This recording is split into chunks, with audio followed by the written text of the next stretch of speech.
part of growing up is figuring out that your parents don't know everything and aren't right about everything. Sorry, parents, I just gave it away. Now they know. So part of growing up is figuring out that your parents don't know everything and aren't right about everything, which is true enough. And then when you go off to rigorous Christian high schools, or you take online classes, or you go to a Christian college like New St. Andrews, or you come to a church community like this one and you begin learning, and you go to Bible studies, or you're just growing up into adulthood, you will often find that you learn new things that you were never taught by your parents, or maybe your parents even disagree with. Now what do?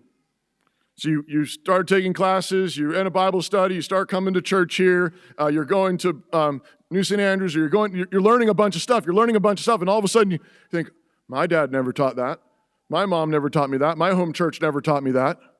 Or maybe you even know, I'm pretty sure my parents disagree with that, or my home church disagrees with that, or my home pastor disagrees with that. Now, what do you do?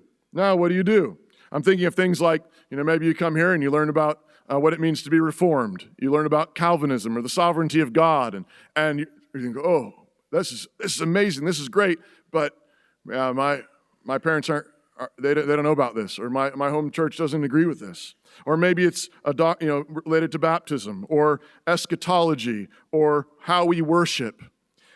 The temptation when you've learned new things is pride and or resentment. The temptation is pride and or resentment. Now I know, pride. Now I know, my parents don't know, my home pastor doesn't know, my home friends don't know. Or resentment, why didn't they know?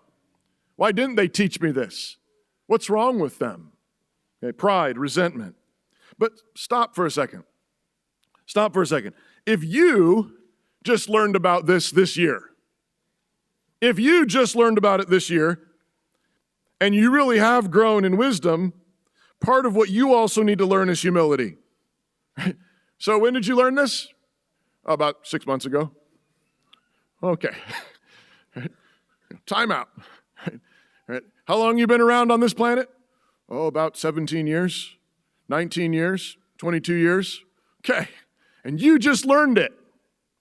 Right? You just learned it. You just learned about the sovereignty of God and the grace of God. You just learned about the authority of God's word. You just learned whatever this is. Well, thank God you learned it. But stay humble. Stay deeply humble. Do you now know everything? If you just learned something, one of the fundamental lessons you learn when you've just learned something brand new is, wow, I'm the kind of person who's learning. I'm the kind of person who didn't know stuff. Right? That should humble you, and you should say, okay, I'm that kind of person. What else don't I know? What else haven't I learned yet? What else am I wrong about? Right? That should make you humble. Yes, when you do come to a deeper, truer understanding of the world and God's word and so forth, absolutely be thankful for it, be joyful about it, grasp hold of it. It's a prize, but it should also make you very, very humble. You don't know everything now. You're not right about everything now.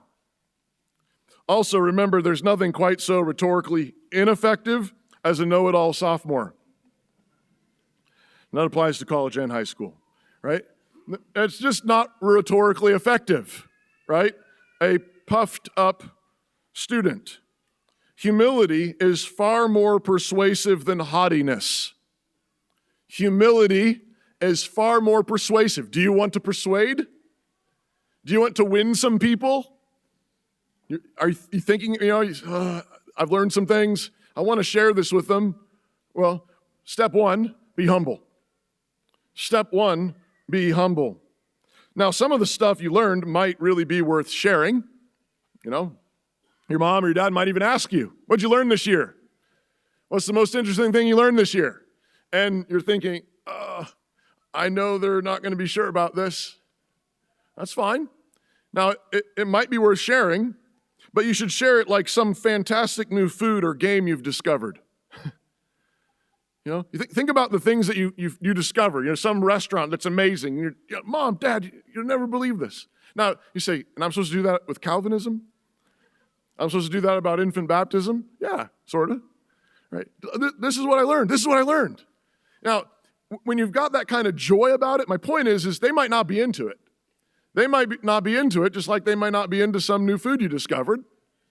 But if you're just joyful and happy about it, it's hard for that to be offended at. And it's possible, of course, somebody can still be offended.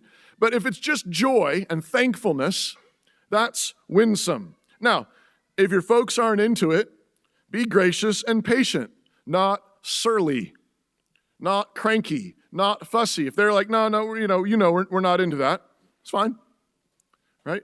You weren't into it for 17 or 20 years, right? You weren't into it for a long time either. You didn't even know about it for a long time. So be gracious, be patient, be cheerful, not surly.